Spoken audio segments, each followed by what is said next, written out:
Columbine High School Massacre. It was a clear spring morning on April 20th, 1999, in the quiet suburban town of Littleton, Colorado. The kind of morning where everything felt normal, predictable, even.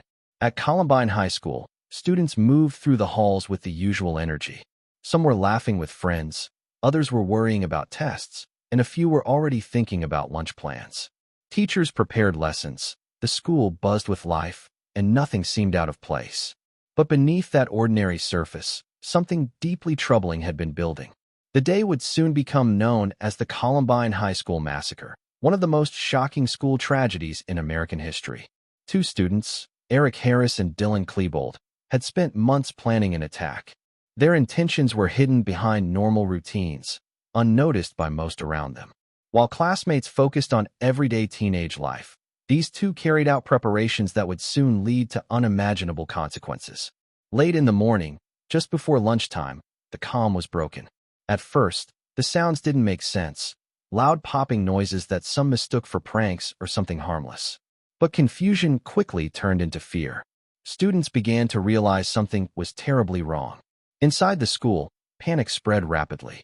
Hallways that had been filled with chatter turned into scenes of chaos. Students ran in every direction, searching for safety. Some hid under desks, others locked themselves in classrooms, and many simply tried to escape as quickly as they could. Teachers acted instinctively, doing everything they could to protect their students. Doors were locked, lights were turned off, and silence was urged in classrooms where fear was growing by the second. For many, it felt like time had slowed down, every moment filled with uncertainty and dread. Outside, emergency sirens cut through the air as police and first responders rushed to the scene. The situation was still unclear, but it was evident that something serious was happening.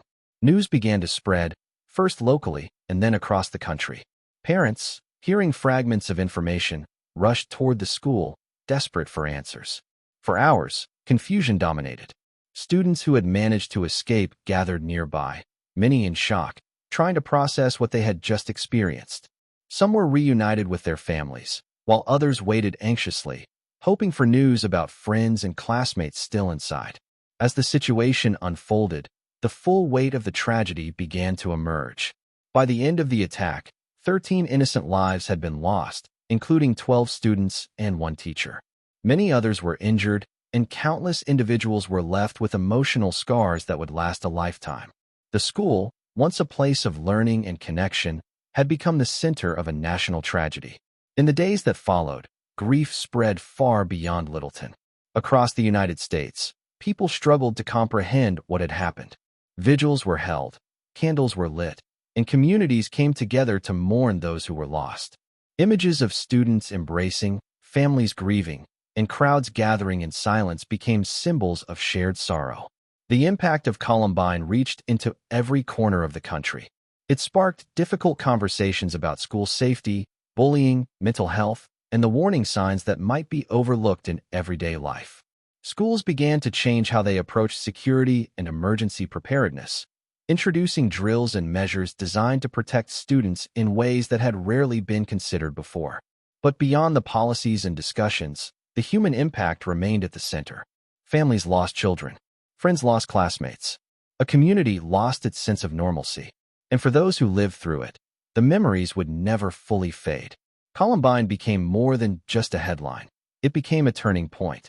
A moment that forced people to confront uncomfortable realities and ask hard questions about how such a tragedy could happen. Even years later, the legacy of that day continues. It serves as a reminder of the importance of awareness, compassion, and vigilance. It underscores the need to listen more closely, to support one another, and to take concerns seriously before they grow into something irreversible. April 20th, 1999, started like any other day, but it ended in a way that changed countless lives forever. And while time has moved forward, the memory of Columbine remains, a solemn reminder of loss, resilience, and the responsibility to strive for a safer future. For more real, dark, and thrilling crime stories, don't forget to subscribe to our channel Real Crime Stories USA and stay tuned for the next story.